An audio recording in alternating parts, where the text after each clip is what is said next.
Joining us next, Hamza Siddiqui, who previously founded one of the first hit VR applications, Poker VR. Here are now the most used social application in mobile VR. And is now on the mission to conquer social VR through his new company, MYR. Aiming to build a true multiverse of addictive multiplayer games, Hamza's launch title Shootout has caught the VR community's attention. Welcome to the stage, Hamza Siddiqui! Hey guys, that was way too hype. I wasn't ready for it.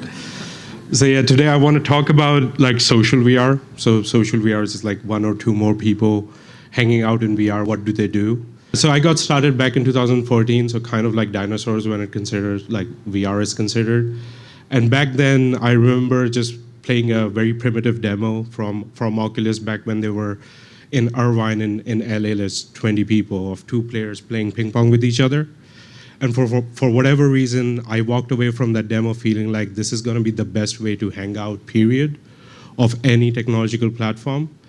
And since then till now, my thesis has only like solidified, like social VR is the best way to form friends within technological sphere outside of real life. So back then I was like, the best thing I could do was to start a startup that builds something that uses social as a mechanic. So I started Poker VR back then. Our first app launched on Oculus DK2 even before the first Rift had launched, and since then till now, we've launched on like Samsung Gear VR, Google Daydream, Oculus Go. On Oculus Go, we became like the highest grossing free-to-play app and the most popular social app, and then now on Oculus Quest. So 8 years running, still going strong. There's a publication that tries to predict which are the most popular apps by just looking at number of reviews. And Poker VR is still in number 10, like top 10, so that's great. But as if I didn't hate my life enough, I also started another VR studio 3 years ago, where we're trying to build like the largest games world, but one step at a time, like one game at a time. And our first game is Shootout, and it's like our take on a hero shooter. So what Fortnite did for gaming, or like Valorant did for gaming, we're trying to do that for VR gaming. It's right now in closed alpha, and then later this year launching with the next Meta headset. Cool. So when I was starting again, like I was like, okay, if I can broadly just describe like how people are going to be using social VR, I was like, okay, they're going to be one of three things that people are doing. Either they're going to be hanging out, they're going to be playing games, or they're going to be creating something together. And by and large, this like larger categories have held up true. I haven't seen that many examples outside of these categories. So the first era of like, I think up until like 2016, or no, 2017 was like what I call the era of like Oculus Go and Rift, like the early devices where we had a lot of experimentation on like phone-based devices, 3 degrees of freedom devices like Oculus Go, and then we had like higher end like Rift. And in the beginning, most of the apps that got started were like mostly focused on either hanging out or creation. So hanging out just like using social for the sake of social.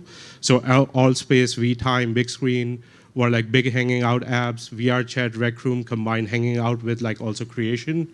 And then other examples, but Poker VR was like a game where social kind of just became like a byproduct. But then as the industry shifted towards like standalone 6 degrees of freedom, like headsets like Oculus Quest 1, we saw like that most of the apps that were just social for the sake of social didn't end up retaining as well as creation or games. So Allspace, kind of like Microsoft acquired it, but it now shut down.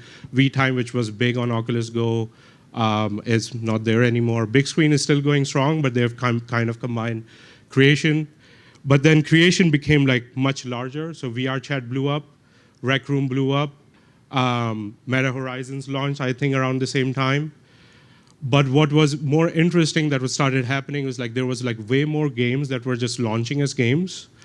And you would play a session of like 15 minutes, but then hang out for half an hour more, just hanging out in the game.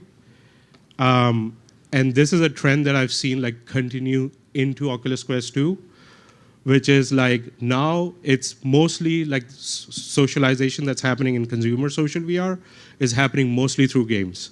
So you have examples like games like Gorilla Tag, which is like you just go on, pretend to be a gorilla and like climb trees and stuff. So kids and teenagers are big on that, and just like they would play a game of tag and then just be like, spend half an hour afterwards just like hanging out. Same thing is happening with Population One Gym Class VR, which is like basketball in VR.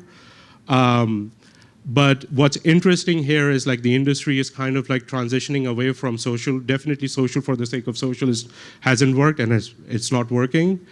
But I honestly thought that creation would take over games, but it's the other way around. Games have become the social medium rather than social medium becoming the actual engagement drivers.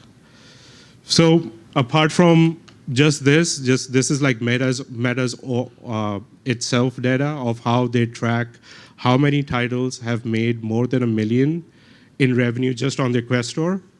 So it's going from September 2020, which was the launch of like Quest 1, down to like 2022. They haven't released publicly anything for 2023 yet. But what's interesting here is like 124 titles out of like basically 400. So you have almost 1 in 3 titles that are that have made more than $1 million in revenue. And this kind of like revenue traction is even like it's harder on Steam and stuff, but we're seeing like more and more the platform kind of like breaking away and being successful. I don't think anyone can be quoted about this, but I think the rumor here is that Meta has sold nearly like 20 million Quest headsets, which is way more than Xbox. So like the new generation of Meta devices launched together at the same time with like PS5 and Xbox Series X and stuff. So Meta, like the Quest device is outpacing Xbox by a margin. The unfortunate news is, and we should complain to Anand about this, is that all of this data is just mostly with Meta. And the other way you know about it is like if you run a social free-to-play app, kind of, so you can predict like how the state is going.